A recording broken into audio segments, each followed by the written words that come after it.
Ladies and gentlemen, today is a historic day for the game of chess as Frank, the superstar chess prodigy, teenage content creator from England, has finally crossed 1,000 ELO. Many of you followed Frank's chess journey in 2023. A lot of you have enjoyed the content and me training him and him getting better. Some of you have voiced your disdain and hatred for this content, but yet here you are still watching this video. Thank you. Thank you very much. In today's video, I'm going to show you the last couple of games that Frank has played on his way here, and I'm going to give you some context and show you the first ever chess game that he played. This video should serve as an inspiration to you, whether you're intermediate or you're a beginner, or if you're 2400, you know, this can also inspire you as well. This is Frank. Frank started making TikToks and YouTube shorts in the beginning of 2023, yelling the word cheeky a lot and in general being a bit of a wanker, as the Brits say. He made his account on January 18th, 2023. I'm about to show you the first ever chess game he's ever played. It was one of the most incredible things I've ever seen. He has played nearly over 1,200 rapid games. He has played just 175 blitz games. He's done 2,000 puzzles. And it's been a wild ride. Frank shot up the ranks very, very quickly from around 1,200. I gave him a few lessons. I got him on the right journey. And he was climbing, but between May and July of this year, he was the same level. He plateaued for 2 months, which happens. All of you watching this video have definitely plateaued. Many of you probably longer than 2 months. And then Frank participated in the PogChamps chess tournament. If you're over the age of like 30 and internet terms like PogChamp don't mean much to you, that was just a tournament of very big YouTubers and streamers that were amateur level at chess, 1,000, 600, and so on. And they competed, and Frank broke past his plateau, in fact, making it all the way to the final of the event. And I will show you a game that he played. Let's just jump into this because this is awesome stuff. Frank is awesome. He has put out, tremendous amounts of content. And then we're going to look at the game that he played in PogChamps where he actually defeated the big dog, Sea-Dog, in the finale. And then we're going to see a couple of his games breaking through to 1,000. All of these games are utterly hilarious because even though he breaks 1,000, that doesn't actually mean that either of the players have mastered chess. But in the meantime, let's look at the first ever chess game that Frank played because this is where we came from. It's been about 8 months, all right, since this game was played. And let this serve as an inspiration to you. Now, you may ask why Frank is rated 700 in the first game he played. I think he selected that he was rated 800 on chess.com. I think that's what happened. He made an account and he was like, I'm 800. Anyway, here we go. Frank began his career with pawn to d4, and then pawn to e3 and pawn to f4. Now, some of you who know chess might go, oh wow, Frank was playing a Stonewall. That's what he was doing. Look at that. His first ever chess game on chess.com. First ever, January 18th, 2023, makes a chess.com account. You all probably have a day like that in your memory. You made an account, you started playing, you went, oh my God, this is not how I remember it. And, normally in the Stonewall, you develop your bishop and your knight, and you just forget this 707. It was more like 107. In this position, Frank plays pawn to g4. Clearly not a good move, all right? But you don't know that as a beginner. As a beginner, you're just like, well, I'm going to push the pawns, right? That's what I'm going to do. What is this chess stuff all about? This is not a good move because pushing f and g pawns weakens your king, okay? And queen h4 check, although it doesn't win material right away, you got to understand, what's looking at what, right? Vision. And why white is in trouble here. But his opponent doesn't play that. His opponent plays pawn to g6. And now they move some more pawns. And they move pawns for a while in this game. It takes a very long time for either player to move anything except a pawn. Frank plays pawn takes, pawn takes. Now Frank continues to try to play a pawn move. Of course, he is losing now because he's going down here in the center. But he keeps going, pawn to d5, 11 pawn moves to start the game. he can't make any more progress. So now that Frank is all pawned out, even though he still has more pawn moves to play, potentially, Frank decides to play queen takes d5. Queen takes d5 just hangs the queen in one move. There is nothing complicated about this whatsoever. Queen takes d5. This looks like, the first chess game that many people might play. Bishop to e3. Finally, I don't know why we waited until we lost the queen and moved every pawn 1 or 2 squares to develop the bishop, but Frank does continue the path here and takes on b6. Now, the fastest way to win this position with black is, of course, to swarm the king or to use the queen in a way that, you take everything, right? You use the queen as a bully. You just have to not lose the queen. So now Frank takes another pawn. He spends 3 seconds on that move. It's defended by 3 different pieces. It is definitely not a good move. Pawn to h5, and now Frank goes back for some reason, because that's, and then his opponent doesn't take his rook. He takes this, and Frank, very well spotted, by the way. Rook takes, excellent move. Unfortunately, the rook's life is short-lived as he goes here and hangs it immediately. So Frank is basically down the entire squad of pieces. He is completely and utterly and hopelessly lost. Pawn to b4, he loses that as well. Instead, his opponent goes here and hangs the rook, and then hangs the queen in one move, trying to sneak the queen to take the rook. And now Frank, instead of taking the queen or saving the rook, attacks the queen again, therefore allowing queen takes rook. Now the opponent takes the pawn and hangs the queen. The opponent is still winning because he has so many pieces swarming, but it's very close. Now the opponent plays this, and all of a sudden, Frank gets a new queen.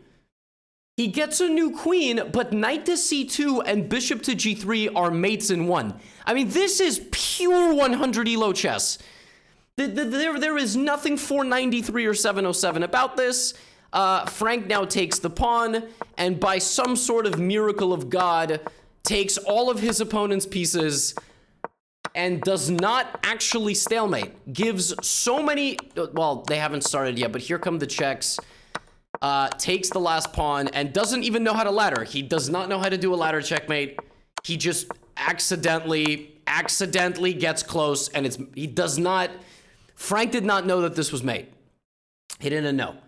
So somehow Frank wins a position that looks like this. That's the first game he ever played. This man was down 12 points of material. Anyway, that was the first game he ever played, and he was around 200 for like 2 months, okay? He did not know how to play the game, started taking it more seriously, and this all culminated in him making it after 6 months of play to the PogChamps finale, the final championship bracket match of a 16-player tournament with players of 1,000, 900, 1,100 strength, and here he was against Sea-Dog VA, the perennial #1, and before this event started, before the finale started, I taught Frank the Caro-Kann, specifically for this match. We did a training session right before the finale, and I said, Frank, you gotta get your black opening sharper or else Sea-Dog is gonna kill you. So I was like, all right, we are gonna learn the Caro-Kann, and this is what we're gonna do. I taught him the Caro-Kann. I predicted actually that Sea-Dog would be playing this. I thought that Connor would play the advanced variation because he's a very principled guy. He's a solid 1,000, 1,100 player, and he puts, knights out and bishops out. He follows the principles. He really doesn't break from them. But he played knight f3, and then he played the exchange. Now, the good news for Frank is that the exchange variation is very easy to play. You develop your knight, you develop your bishop, you develop your knight, and you develop your other bishop, right? Child's play. Not exactly child's play, because we learned this opening, about a week before the event. So Sea-Dog pinned us. I'm saying us because, Frank and I are a team, and Frank already broke 900, by the way, right? And then bishop d6, and he didn't play what I told him, but the good news is the Caro-Kann is so good that even if you develop in a suboptimal way, you're going to be fine. Connor violated a couple of principles here. The knight is in front of the c-pawn, so he has no meaningful use of this knight.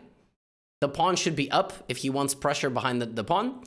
The bishop also actually doesn't do anything, right? And black is going to castle. The only reason that I don't like the knight here is because it's not actually defending the king. The knight there does defend the king. But whatever. A3. Not a move that does much. He thought for a while. castles, bishop g5, pins the knight to the queen, and now Frank plays f6 and goes back and just has an advantage, okay? He just has a better position, which is exactly what we prepared for in the opening. And at this point, I was like, all right, well, now the 900 could kick in, right? That's the thing. If you're 900 elo, at some point, you're going to do something goofy. It's a very tough position to play. Frank plays a very natural move. It turns out to be a big mistake. It turns out to be a mistake because, of course, here white can just take. And now two things attack that pawn. So after something like take, white is just up a clean pawn. And I would have imagined it would have gotten from bad to worse because white would have ended up just getting something like this and is completely winning. So I was worried here, but C-Dog did this, and now Frank took with the pawn, solidifying his center. And I was like, wait a minute. Frank has got a really good position against the best player in the event. And now C-Dog played b4, which is not a move that does much. And Frank played the best move again, e4, locking the center and removing the white knight from the board. And now this is an avalanche waiting to happen. What black should do here is just f5, f4. And if white goes here, you just keep going. Why? Because you're going to open up the position.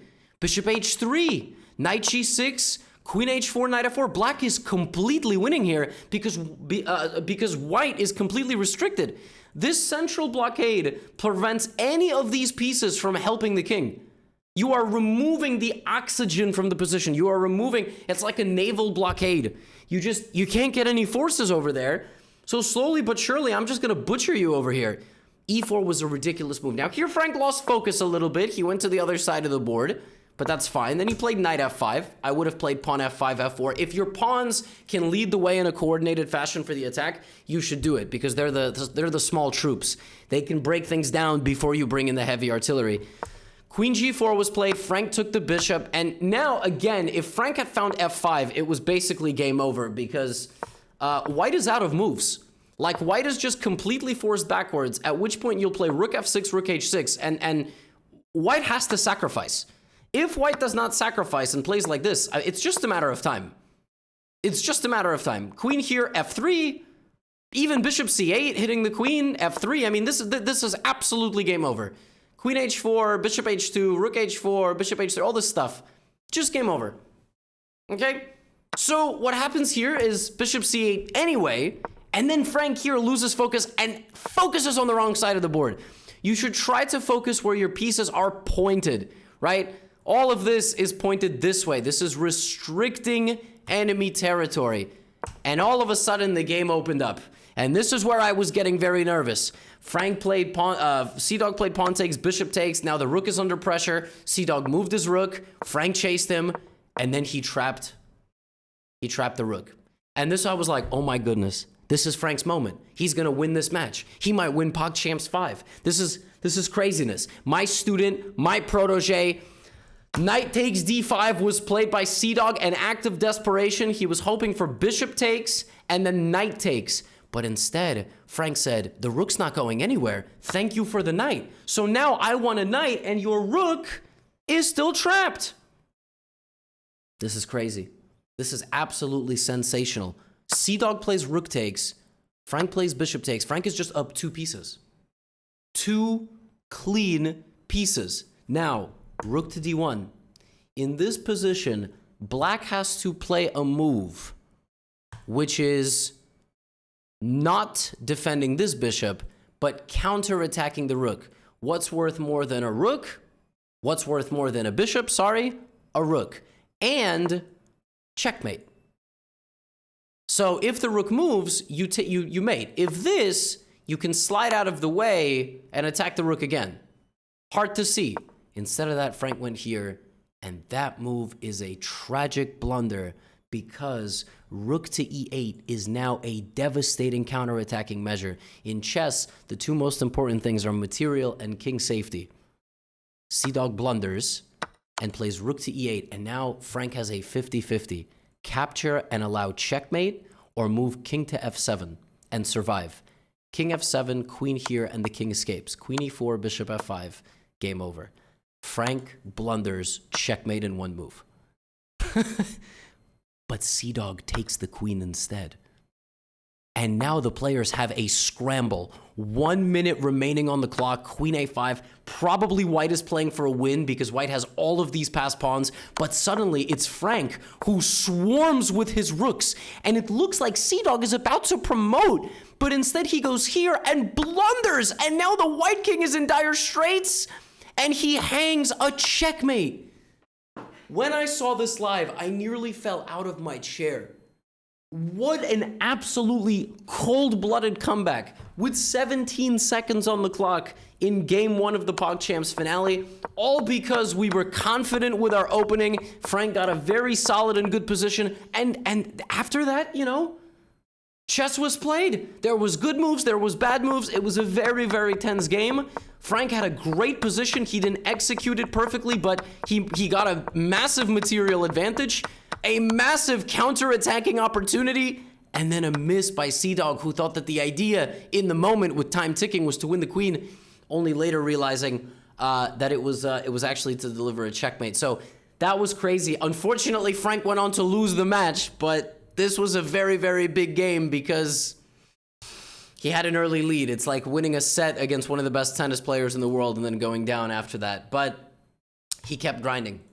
And this was the game that Frank won to cross 1,000 ELO on chess.com. And with Frank, it is never easy. If you think that this was some... you have no idea what you're about to see. So, Frank was playing an Indian player. The Indian player played like a hippo. I'm not insulting him. He is literally playing what's called the hippo opening. Like this. E5, D5.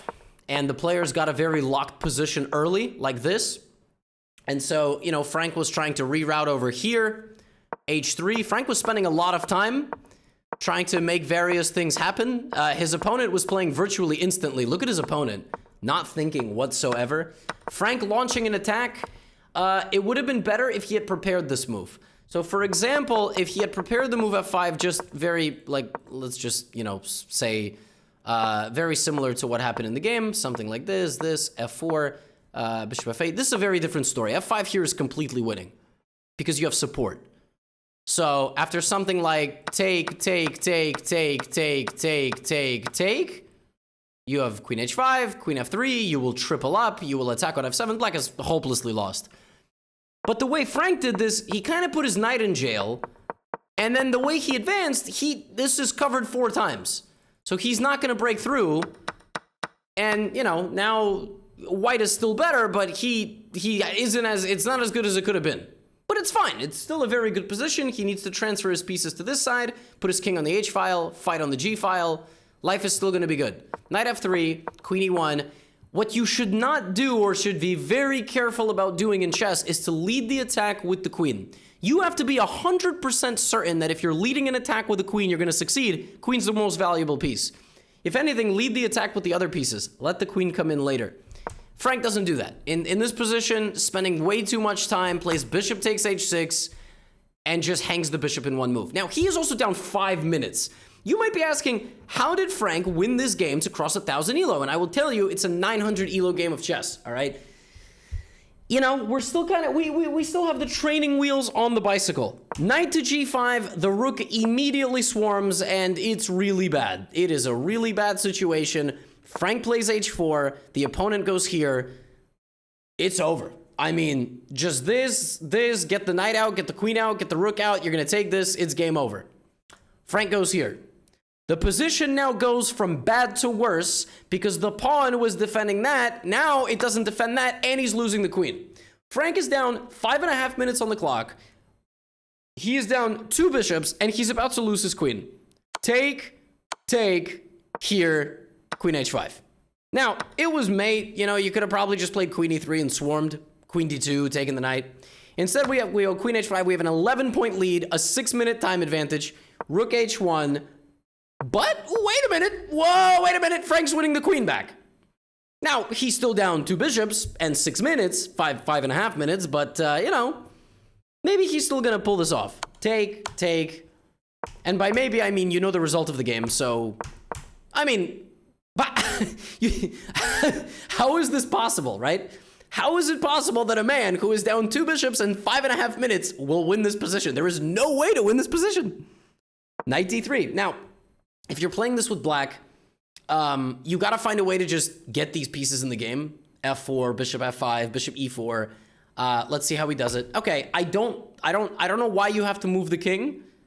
Because now you move the king, you lost the bishop. You're still completely winning, but this was ridiculously careless. Black spent a total of like 9 seconds on those 2 moves. Now, black is still winning, but Frank is not trading. Staying in the game, not trading. All right. Oh, now it's probably over. And this, unfortunately, is not enough. Black is going to go here. Black is going to take everything. There is literally no way into the position for white at all. Pawn to e6, f takes, and Frank gets checkmated with the move knight to g6. Knight to g6 is game over. Knight to d7 is not quite game over. Rook f3, rook f5 is also game over. Black plays this in 2 seconds. Doesn't even look for a check. Frank goes here and blunders knight to d7 check, which would win the rook. The fact that black spent black is up 7 minutes here. 6.5, but Frank has 54 seconds on the clock. This is such nonsense. This is such nonsense. Rook a4, Frank goes rook. Frank has nothing. He's just gonna lose all his pawns. King d6, all right. There's no mate. You can't checkmate the guy. Okay, be careful. All right, he's not gonna get mated. But Frank doing a good job. 26 seconds remaining for Frank. King to c8. King takes c6. Now the easiest thing to do here: give a check, bring the knight. Bring a check. Just give a check. All right, fine. We're not getting mated. King b6. All right, there's no mate. Just push the pawn. Oh, black is completely winning. Frank 19 seconds on the clock. 18 seconds.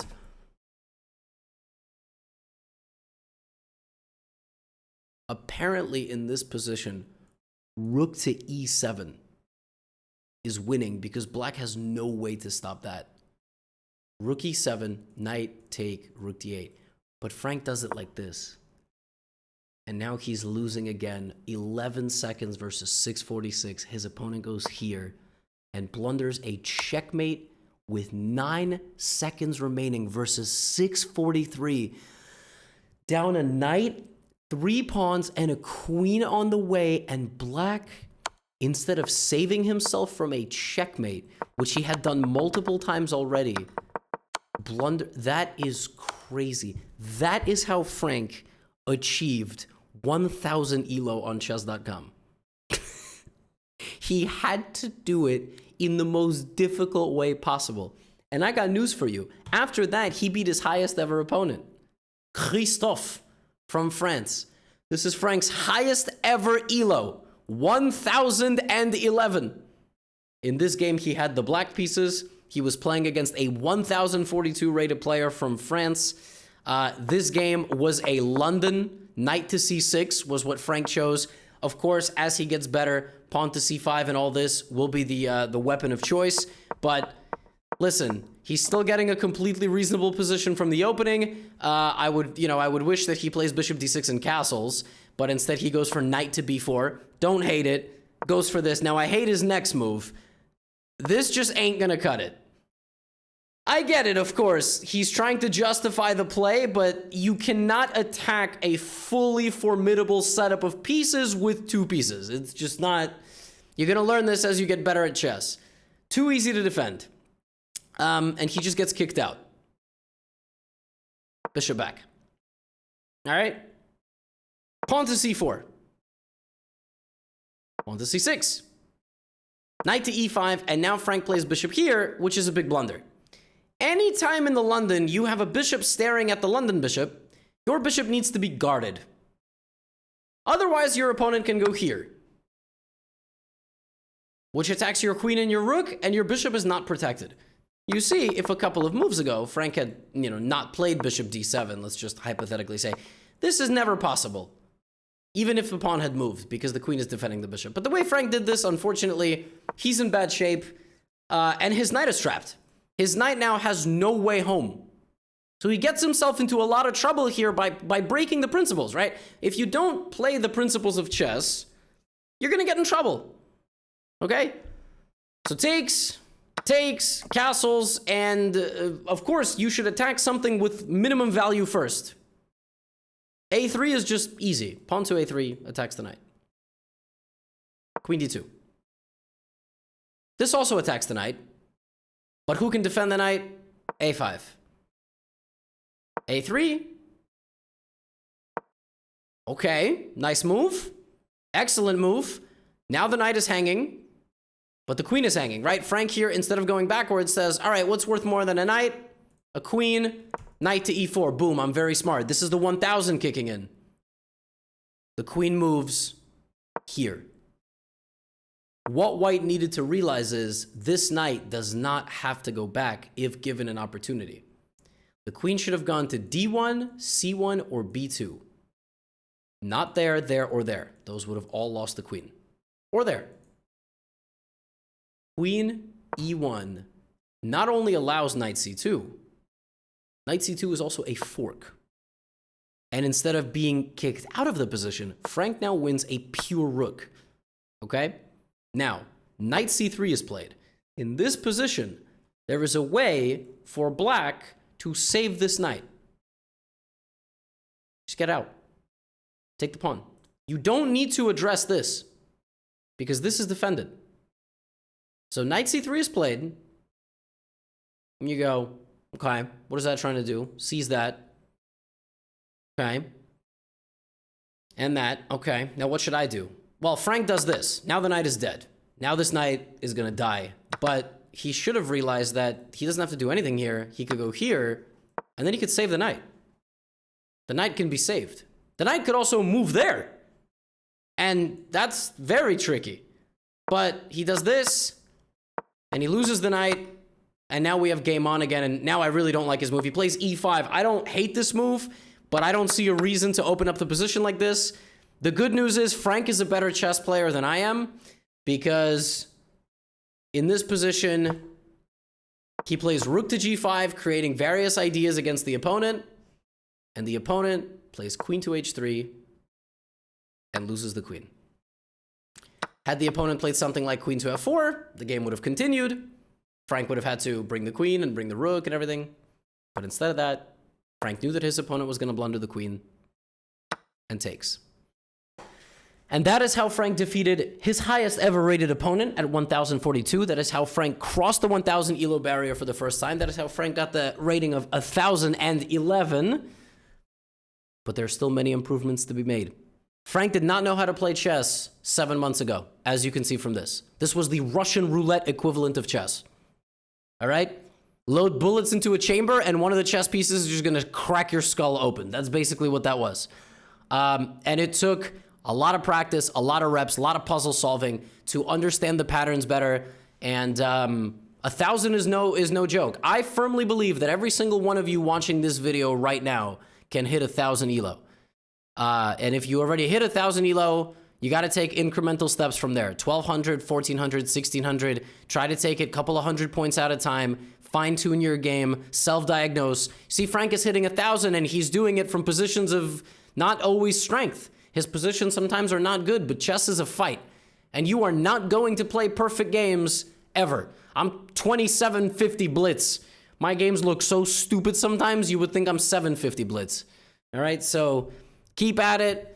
Here's a shining example of a young man that knew nothing about the game and grinded his way up without much study. And, you know, he's there.